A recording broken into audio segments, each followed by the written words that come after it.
Welcome to Level Up Tribes. Level Up Tribes provides resources to help you attain the necessary resources to level up your mind, body, and soul and realize your full potential. It is about exploring, learning, providing you with the tools from the experts for you to create a better version of yourself. I am your host, Agnes Goodwine, and welcome, Tribes. Well, thank you. I'm excited to get to know you and learn more about you and your story. So welcome to Level Up Tribes podcast. Thank you. It's so nice to be here. I heard wonderful things about you. From Nathan? Yeah. Yeah. Awesome. He said, you're great. He said, you'll love you. Yeah. Nathan, I started Level Up Tribes podcast about 2 years ago. My platform is to speak with entrepreneurs, healers, people that want to share their story and their services to my community. And so I'm super glad. I was reading your bio and your story, and it connects with mine because we all have a story, right, to tell, whether it's a bad one or a good one, and how we pivot through those stories and become our authentic self. So I was super excited when he reached out, and yes, so welcome to the show. Thank you. I appreciate that. And Lisa Haisha is here with us today to talk about her story, her services with us at Level Up Tribe podcast.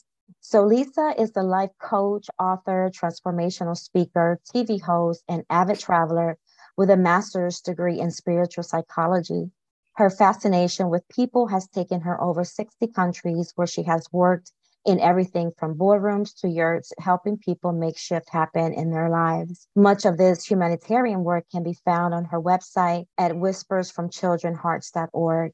She's also the chairwoman of Silicon Valley's Pitch Global LA chapter and frequently works with entrepreneurs, helping them manifest change. She's here today to share her story, and she has a fascinating story, and also to talk about her services. And we're going to take a deeper dive, hopefully, to talk about your imposter model as well. Wonderful. It started when I was 16 years old. I was like this goody. I won Miss Compassionate in school.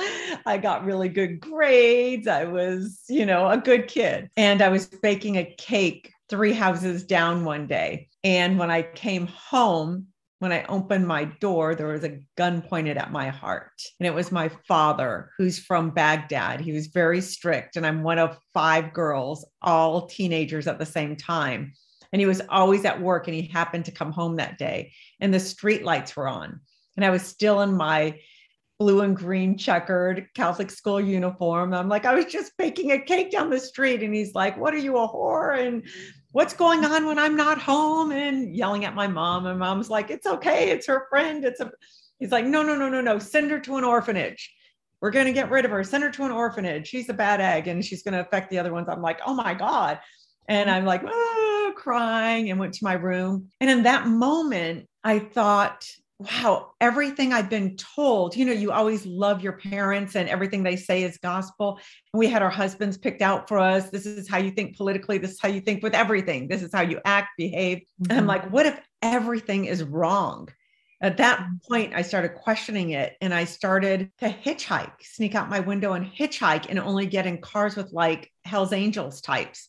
If it was a nice person, I'd say no, just to test, because it was like everyone's out to get you. I'm like, who are all these people out to get me? And I did it about a dozen times, and all of them couldn't have been nicer. I'd say, are you going to rape me? Are you going to hurt me? Are you going to kill me? Why don't you have money? Why do you drive this car? Why do you have tattoos? Why do you have piercings? Why would you pick me up? All this stuff. And they would just answer me. So they became like my soul family without me understanding this terminology at that time. And those became my first trips. I became a travel addict later, but I think those were my first trips of going, there's so many interesting, fascinating people in the world.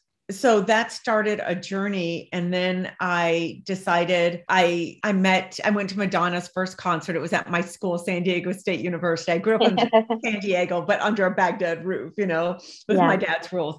And I went to that concert when I was 22. And I thought, oh my God, I've got to meet Madonna in the band because she grew up in a patriarchal family and she's had the all greatest. Yeah. she liberated herself and does not give a shit what anyone thinks about her. I'm like, I need that gene because I'm like Uncle Habib, Uncle Zowie, Uncle Zuhair, all these things of everything I do, all these eyes on me.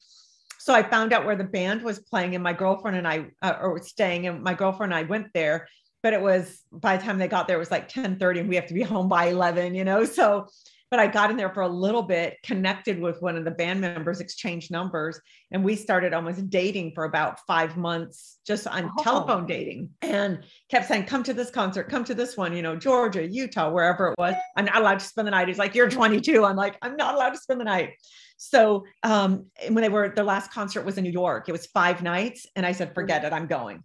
So I went there and just left a note. I'm so sorry I had to do this. I'm almost 23. I just need to do this. And so I left and went. And then I got to talk to Madonna and I said, how did you become Madonna and all this? And she said, long story short, for me, she said, you travel and travel alone because we are pleasers. And it would be, oh, what do you want to do? Where do you want to go? Where do you want to stay? Sure. Everything's okay with me. She said, you have to get to know yourself.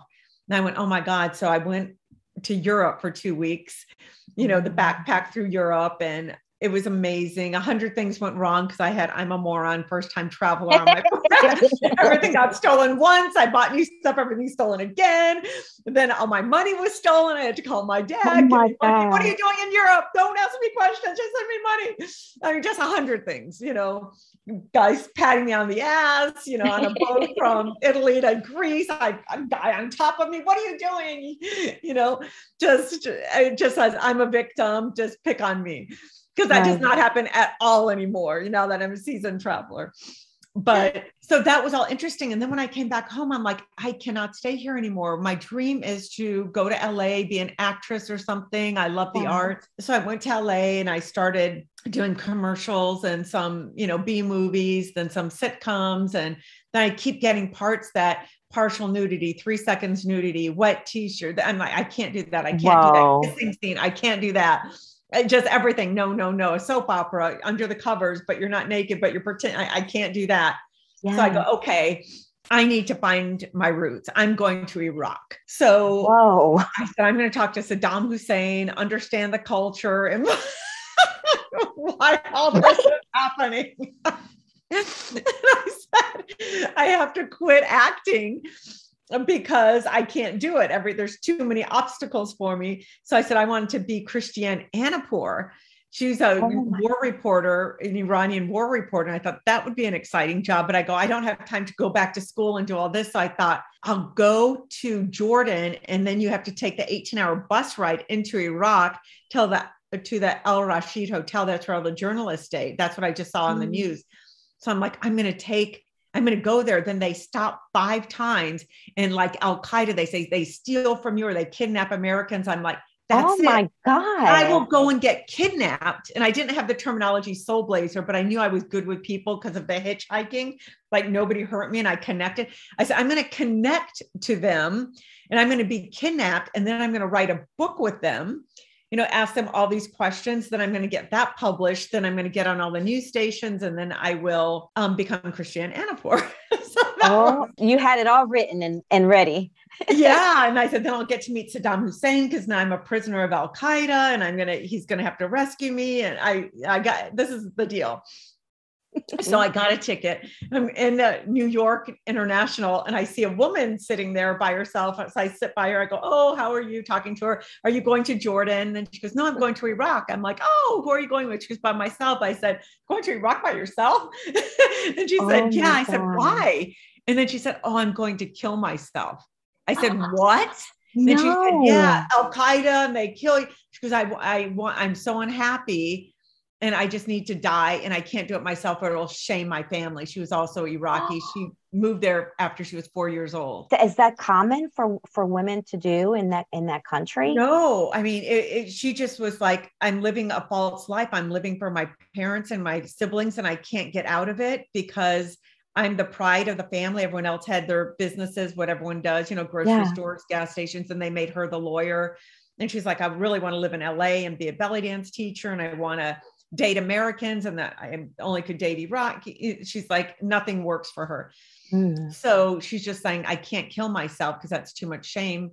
So why don't I just go get killed? And then it's not her fault. She's a victim. That's heartbreaking. Yeah. Yeah. So I said, don't do that. Why don't you get kidnapped with me? This is my plan. She's like, what?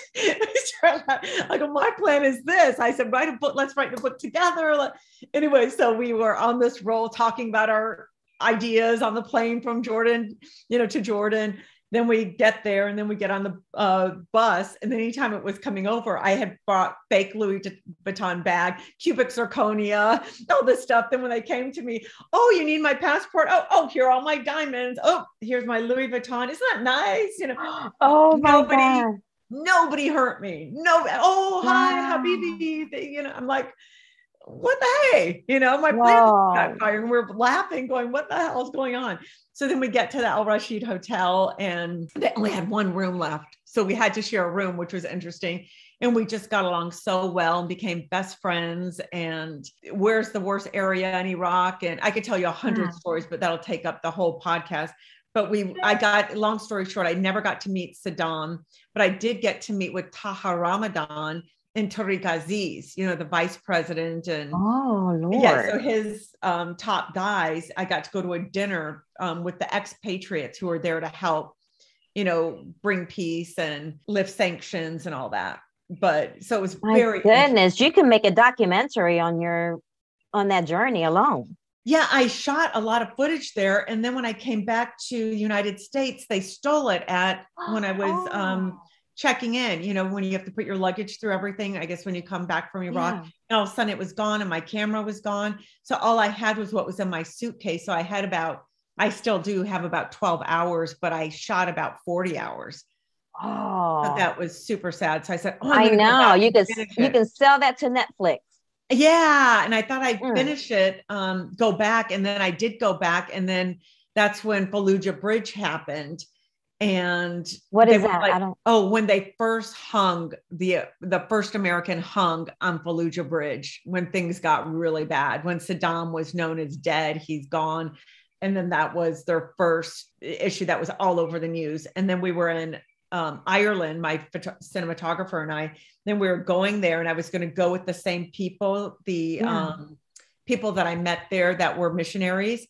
And they said, oh, we'll bring you in. We're going in there anyway. Even though it was still very dangerous. They said, no, we could still get in. Then that happened the day we arrived. They said, we can't even get in now. Fallujah Bridge, it's done. It's over. Iraq is not the same. And there's no protection. So we couldn't go in and finish it. So that was a story. Jesus. 100 more things in Petra. Oh my God. Escaped from the mullahs. Yeah. It's like a gypsy rebel story almost, Yeah. That's my next book. It's called Under a Baghdad Roof. So I'm just finalizing it now. Yeah. And I want to try to get it turned into a feature. So we'll see what happens. Okay. So your journey and everything that you just discussed is what created SoulBlazing. Yes, because while I was there in Iraq, one of the things I did was I went to Tilkef, where my dad grew up and went to school there. And same with my friend, her family grew up in the same area because we're Christian Arabs. So it was a small area. Everyone else is Muslim. And then I noticed all they had was a school, a church, like an ice cream truck, a liquor store, and an orphanage. And I went, this is the orphanage my dad said when I was 16 he wanted to take me to. So I went into that orphanage and I started talking to the children and asking them all these questions. They're like, why are you talking to us? You hate us. Americans are bombing us. And I said, no, that's politics. We love you and all this stuff. I said, I'm going to memorialize your words. So I started interviewing them. And I'm like, what am I going to do with these words? So I spent the next 5 years going to 15 orphanages and staying with orphans and recording them and interviewing them.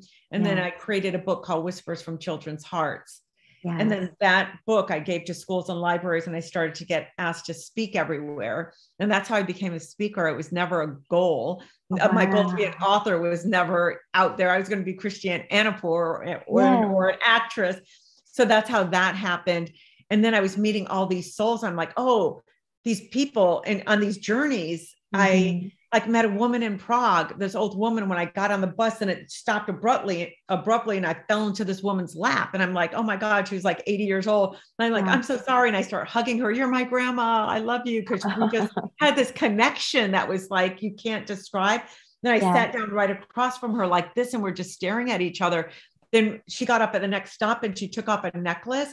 She put it in my hands and held it and said, I love you. And I'm like, I love you too. And I helped her off the bus and I never saw her again. But it was like, wow, you have soul family everywhere. And that happened so many times that I thought, oh, we have souls everywhere. So when I came back, I said, I'm going to go get a master's in psychology because I want to understand. I had a BA already, but I wanted to understand, people and growth. So I went to spiritual psychology. Okay. And that we had to go work in a prison. Not all of us, they selected some of us to go get hours. And I met a woman named Bella there. She was the bully of the prison.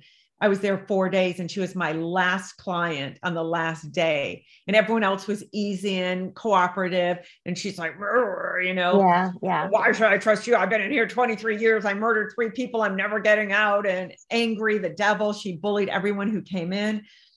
And then I said, look, you've got the devil inside you. So do I. We're all the same. She goes, how can you relate to you? And I hate your stupid briefcase. I brought this briefcase to look important. I'm like, I hate my briefcase too. I did this to impress you. Okay. But it's not impressing you. So we got a laugh. And then we started talking and, heart to heart. And, at the end of it, she said, you blazed my soul. And I said, what? You just gave me the words for, I'm trying to think, I'm not a life coach. I'm not a therapist. I don't want to, I'm a soul blazer. And I gave her to-do list. Then 6 months later, she went from a payphone. She raised $60,000 for battered women because she was in there for killing her husbands and or boyfriends who tried to hurt her in horrendous ways. And so she was like defending herself. So she goes, I'm going to help those people who are in my same situation.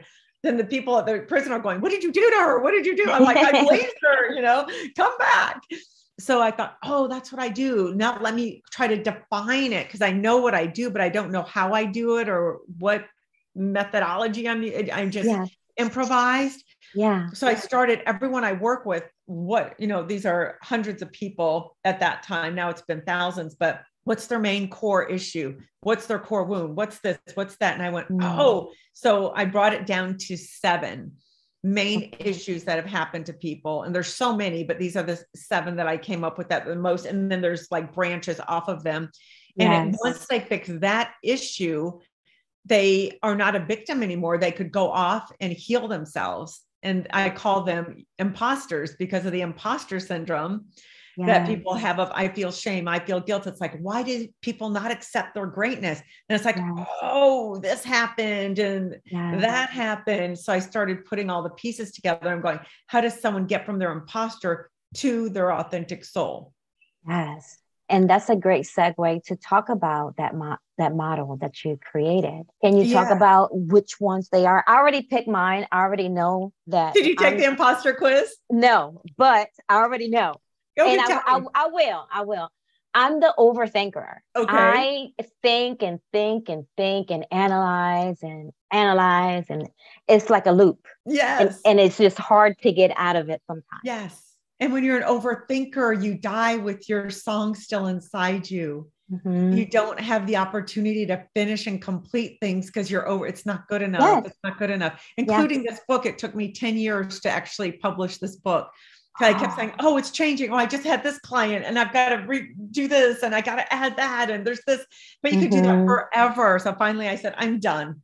I know. Well, it's been hard for me with, with my journey. Everything, starts in childhood, right? We just discussed that with your relationship with your dad. And my dad was very strict, but also he was an alcoholic. And so we had a lot of domestic issues growing up. And so I never really realized how deep my trauma was until like recently as an adult. And so I've been in public service for over 30 years. And I still think that that's my calling. But the past year, I became a yoga teacher and I've been exploring with that part of me now. And imposter syndrome start creeping in, right? Because it's like, who am I, this person who had all this trauma in her life? to be a teacher, to be a coach, you know? So it was a lot of soul searching for myself. And so it was hard for me to let that come through in social media and to tell my story. And so I love the fact that you touch on this so much. Yeah. So much, because there's so many of us, and me included, with total transparency. You know, we all have a calling, we all have a purpose or dharma, but there's that one thing that just keep us from being who we truly are. So, Absolutely. Help us, Lisa.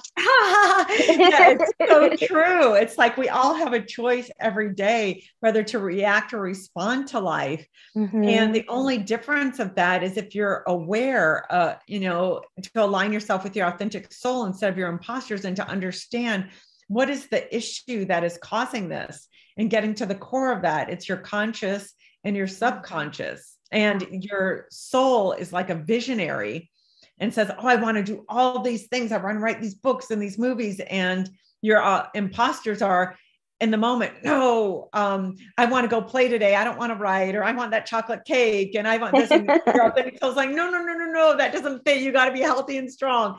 So it's constantly a battle inside our minds. So the imposters are the fixer, the victim, the seductor, the egotist, the joker, the overthinker, and the judge. Yes. And you got to understand how your dominant imposter was formed and what false narratives have informed you and created emotional obstacles in your life. So false narratives are connected to rash judgments, negative self-talk, fears, and reacting. Yes. So once you get rid of that, you're like, oh my God, let me just sit in my authentic soul. And who's my authentic soul? And when you could align your personality to your soul, which I call imposters to your soul, that's when you hit nirvana and everything starts to flow, and people go, oh, what's your secret sauce? And everything just comes out for you. It's like, no, it doesn't. This was like 10 years of work to go, who am I? What the hey? You want to, get rid of all the obstacles and the overthinking, and I'm a victim, and I didn't grow up with money, or I didn't grow up with this, and I have this, all these struggles that we create. And in truth, if you're authentic and live life each day with truth, love, meaning, and purpose, the universe is going to go, oh, this person knows exactly what they want. They could hear me, because the universe is always speaking to you. If you go out in nature every morning and just sit there in quiet, you will hear wisdom come to you. You don't need life coaches and therapists. You hear it and you write it down, write in your journals. I did that for years. I can't say I do it every day now, but I did that for years. And I've traveled to over 60 countries, just learning about people, meeting my soul family, and who are you, what created your life, and tell me all the dark side and all the positive. Because I really had a fascination and curiosity about what makes people tick, because I felt like I was so held back in so many ways. But my father was really a great guy. He just was strict. But when he passed, we were so close, but he had 5 girls, and he's like, in his country, they stone you to death for things. So he's like, I got to make sure everyone's in alignment. So we work so hard to develop the protection that we feel like that we need to survive in the world. And it's labeled as, oh, you're so strong, but then at some point you become exhausted with your strength. I don't want to be strong anymore. I want to be able to relax. And that's been there. Right.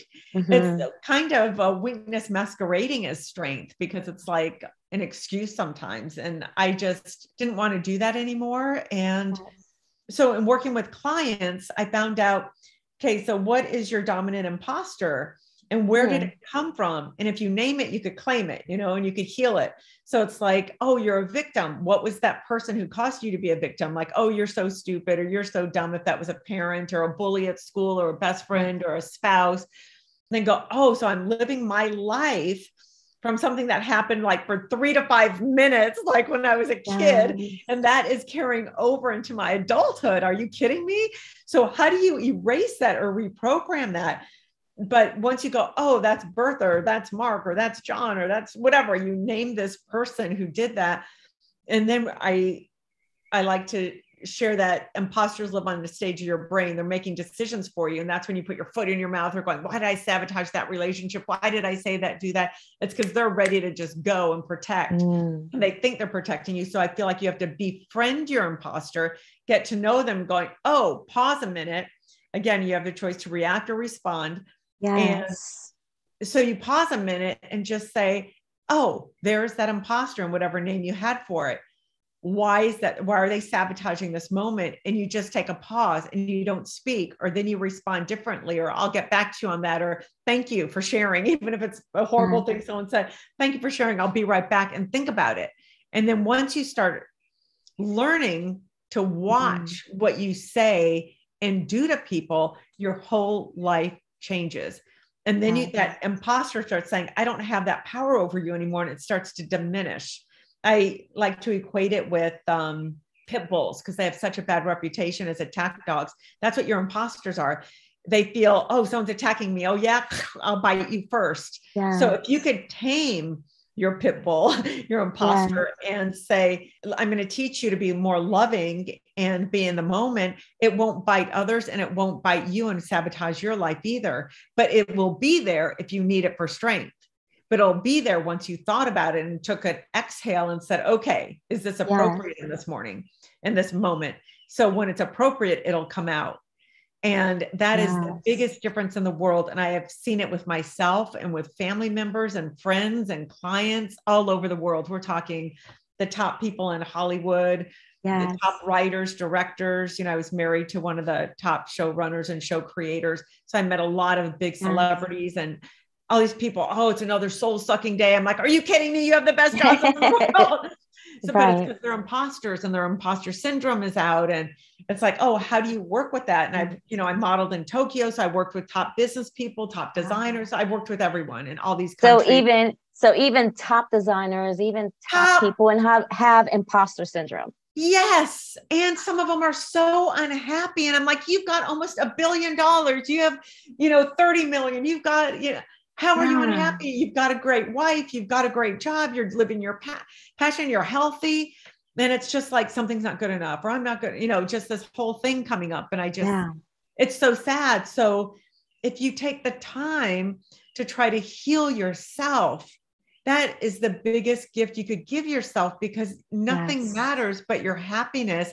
And at the end of the day, it's who do you love and who loves you? You're dying and nobody's around to help you or care about you, really. Well, I, did that movie once, but if everyone hates you, or you never spent the time to make deep connections with people, then what's the problem? You don't have I love when you said befriend your imposter. Yeah. I love that so much. That resonates with me. Most people say you've got to kill that person, or you've got to cut that person off, like your dark side, but I don't believe that, because I tried it for so long. So they are a part of you. And you know what? That's what makes you. That's why we're all an onion. The most interesting people have all these layers that you get to peel away. Yes. And if you just throw all those parts away and deny it, then you're a boring person. You're milquetoast, and you're not authentic still. I think you still have to be authentic. Yes. So pretty much it's pulling like that emotional string. So our insecurities is attached to a story. Yes. Right? Or a story, a person, whatever. And so we have to, let me go back. So someone that's listening and really struggling with imposter syndrome, for them to go on your website, take the test.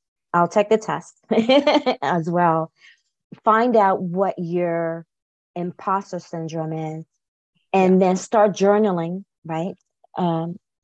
And the way to journal with that is write your imposter and name your imposter, then your authentic soul, and do a dialogue back and forth, and just wait till your authentic soul speaks. Oh, I love that. You sit in nature to do it in quiet, and then it'll answer you truthfully. And it's the best therapist in the world. Oh, that's where I got all my aha messages, everything that was important, not from a therapist or a coach. It came from the universe. Mm-hmm. If someone wants to work with you in your coaching, is that a year program? a month? How does that work? Well,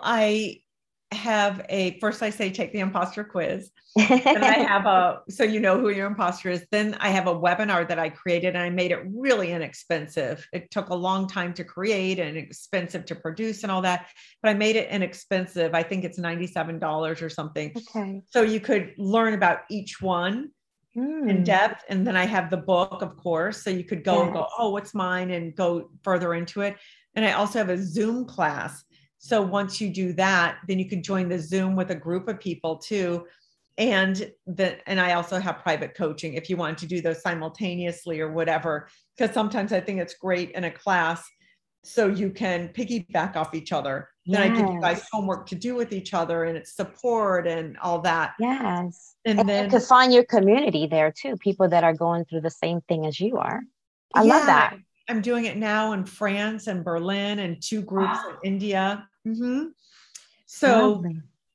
yeah, so I would, because I don't like to put more than like 25 in each group, because I think that's a good number to get enough interesting people on, but I don't want it to be too many, because I want people to have a chance to, speak and share also. So I'll just create another one after 25, and it's like, keep going. Yes. Well, I'm happy. I'm so happy that you have that going on. For the community and for the people that are really trying to find who they are. Yeah. And just need that extra nudge, from someone that has been there and done it. I know that your journey was guided by, what you call your soul family. But what has been like the blueprint of your success? Well, when I was younger, my vision was acting, because that's what I thought you could do, because women don't write or direct or produce. Just the model or the actress. I think everyone's blueprint is very different. No one could have the same blueprint. No one could do everything I did and get to where I am, because no one's going to go to Iraq when Saddam was still president and go, all these stories, So everyone's life is different, but the success, let me try to think. I think the key is uncovering who your imposters are. I had so many imposters from my childhood. Yes. And I think for me, it was traveling to all these countries and being insatiable about the people I met and learning about their stories. And I think the more I heard other people's stories, the more I healed. And I spent an enormous amount of time in nature. Like I was in Nepal for 2 weeks, and I just was by myself almost the whole time in an ashram, just sitting. Yeah. I was, everywhere around the world, really. In Australia, and I went and stayed with the Aborigines in Australia and learned their techniques. I stayed with Sufis in Cappadocia for 6 weeks and learned their methodology, being in the mountains. And just crazy peace and love. And I was with the shamans in Peru. I did ayahuasca several times and, got to the core of different issues. And so I think my best therapist was nature and then community. And once you realize, before it was, oh, you have to be strong, my authentic self, I don't want to rely on anyone. Don't ask for help when you could break your back doing it all by yourself. You can't trust people because they'll hurt you in the end. Don't let everyone see you break. Be strong. Don't let someone see your weakness, and only rely on yourself. And once you could get rid of all of that and say, no, I want help. I want community. I want a team. And I'm worthy of it. And I don't have to do it all myself. And anyone who's made it has a team. Nobody does it by themselves. And when you start out, I did trades. Oh, you're good at social media. I'm good at this. I'm good at writing. Let me write this for you. You do this for me. And you just make deals and you bring people on board and you start collaborating. And then just the wheel starts moving and your life just unfolds.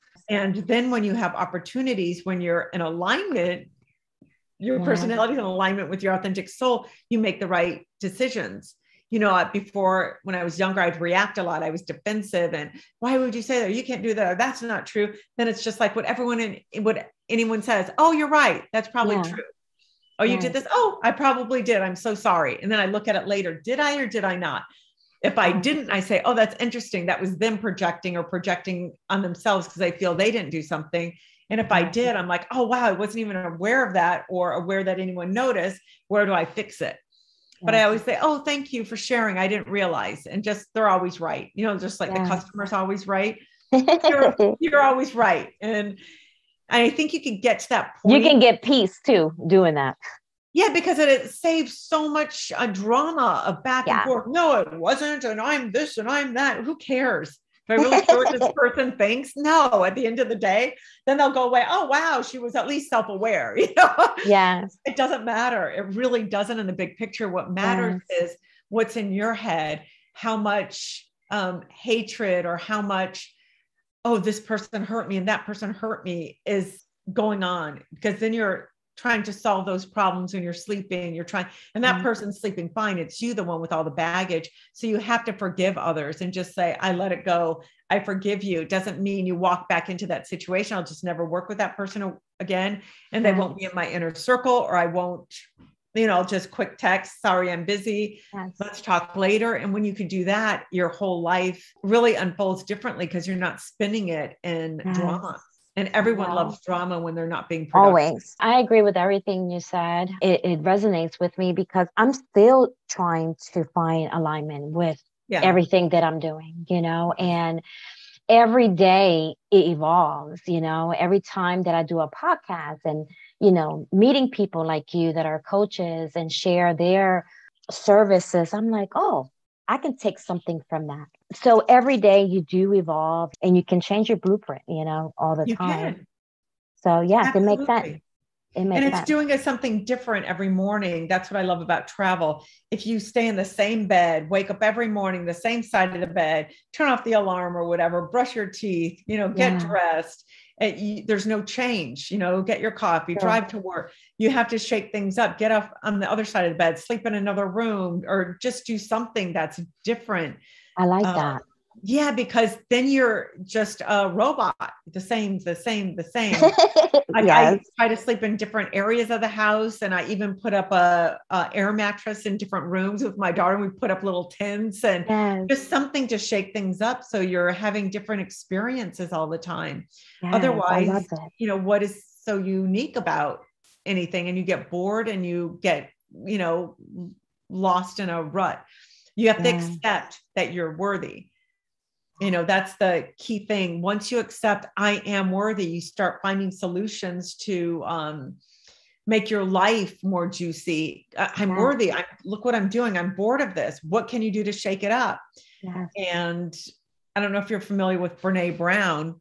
Yeah, she talks about vulnerability, and the key to vulnerability is really getting to the point of self-worth. Say it again, Lisa. Say it again.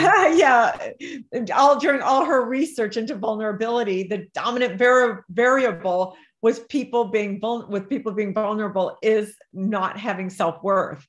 Once you get self-worth and say, I am worthy, your whole life changes because look how much you do for other people. I've done so much for boyfriends, husbands, spouses, best friends. Let me plan this epic thing. But for myself, oh no, I don't need it. I'm fine. Or, oh, let me go work out. No, I don't want to work out, but I tell go work out, go do this. Here's a 10 package to go. We have the answers, but if you don't love yourself enough, you're not going to do it. You're going to just grab that cake and eat it, or eat a pint of ice cream but it's wrong for you, but it's like, I don't love myself enough to stop. It's interesting. You use that as an example. Isn't that, and tell me if I'm wrong, isn't that the victim? Yes. One, victim person. Imposter, yes. Yes. And then, I just have my thyroid's ruined. It's like, no, you eat too much for the most part. Yeah. It's just, and you don't exercise enough. If you really watch, what I love is intermittent fasting. Yeah, I do. I've never tried that one. It's really great because you still get to eat. I do 18-6 where you eat for 6 hours a day, but you could almost eat whatever you want and just do 2 walks a day, 20-minute walks. And that alone does wonders for just weight loss or for your mental agility to get things. And once you feel self-worth and belonging. Belonging is very important. If you feel like you belong nowhere, you're a lone ranger, start sabotaging yourself too, because there's no one to be accountable for. You feel like you're in it all by yourself. Then we are human beings that need other people. We're meant to be in groups, and to be alone all the time, you just can't create. Or, you know, every great artist I know has people that they're working with. Yeah. They have a team. Even if it's partners, you're painting, I'm painting. Everyone talks and collaborates. They go out and have wine and drink and, you know, have soirees about their art, and they pontificate. And if you don't have that, how do you sustain it? It's hard. But when you're saying, oh, this is what you're doing, then I'm going to go home and do it, you get inspired. And for those that are listening, if you feel alone, like there's so many groups out there, there's so many communities for everyone. Like there's a community for everyone. Yes. So, you know, if you're soul searching, you know, you just find something that is for you. Find your community, right? Yes. Absolutely. Community is everything. And if you go, well, how do I find community? There's, you know, the meetup groups, there's SoulBlazing Zoom classes. There's other coaches that have Zoom classes. You know, there's a lot of people hold retreats. I used to, I'm not doing it at the moment. I might start up again, like in a year, but. Where do you have those? In California? Oh, I've had them in Tanzania twice, and Bali and Costa Rica and Jordan. On Luxor down the Nile River. Yeah. Oh, lovely. Singapore. Yeah. Really? I want to go to Costa Rica so bad. Oh, it's so beautiful there. Oh, I bet. You know, I'm a big ayahuasca fan. Doing something like that. They have great teachers there in Costa Rica. Wow, and many workshops there on that kind of stuff, just soul journeys. And I think just doing it even once helps you get out of your head and into, you know, your soul, your spirit, and you can do different doses, smaller to, you know, more intense. So you don't have to go for the major intense one, but just getting out of your head is so amazing. I know my journeys did wonders for me. And it goes back to just always nurturing your soul. When you do something like that, ayahuasca is sometimes like 10 years of therapy. And when you could get out of your head and start nurturing your soul and feeding your soul, that's when the magic happens. Most of us feed our imposters, you know, do everything that's wrong for us, pick bad relationships, don't keep a schedule, aren't organized, eat bad food because it's easy and convenient. It's much easier to swing by a drive-through than to go home and make green juice or kale. No, I don't want kale. I want something like home cooked bread, or, you know, I want something juicy, warm pastas or something. But once you start feeding your soul starts taking over. If you feed your imposters, they start taking over, and you go, why isn't my life working? Like when you ask me, what's your blueprint? It's really understanding what your soul's mission is, getting in there and go, what is the vision of my life? Not what do I want to do in this moment? And sometimes that's hard because it's hard to like make decisions right now for something in 5 years. But you can, when you are talking to your authentic soul every morning out in nature, and you start your day that way. What am I going to do for my soul today? This is my vision. This is my life. Or am I going to allow my imposters to say, oh, go have that cup of coffee, then go have that, you know, croissant with that friend, and go pasta for lunch. Then it's just done. Then the day's done. And then you start hating on yourself, saying, oh, I can't ever keep my word to myself. I feel fat. I didn't get everything I was supposed to get done. When you lie to yourself every day, you stop believing in yourself. So your book, SoulBlazing, is it out yet, or is it coming out soon? Yes, it's coming out March 8th. Okay. And on Amazon. So bye. Yeah. And I'm having the book launch party on the 12th. Awesome. So what else is next for you? I am doing a series of Zooms and privates and VIP events that I'm bringing on other top leaders and teachers, and collaborating and doing like weekend retreats here in Los Angeles. Awesome. And then I'm finishing up the book Under a Baghdad Roof. I'm turning that in May. Oh, back books. Yeah, and hoping to get a film deal from it. Oh, I can't wait. Kind of like a Thelma Louise, Do We Rock? I know. I'm excited. Is there anything else you would like to add or discuss that perhaps we didn't touch on today? Well, I know we're running out of time, but I would just like to share that you have to be you because everyone else is taken. And the way to become you is to get to know your imposters, befriend them, and get in alignment with your authentic soul. Because your imposter's job is to sabotage you and to make you grow and become stronger. So once you go, oh, got that, and you stop arguing and fighting with that imposter, your whole life, your whole blueprint for your life will unfold, and you will know who you're supposed to be and what you're supposed to be doing. I love it. Can you provide the listeners with your contact information if they want to work with you, follow you? SoulBlazing.com. That's SoulBlazing.com. And everything you'll find is there. And I'm on Instagram, I'm on Facebook, I'm on Twitter, I'm on everything, TikTok. So TikTok. You can find me on all the different social media, streaming. Well, Lisa, it's been a pleasure. Thank you so much. It was a pleasure. Thank you for listening.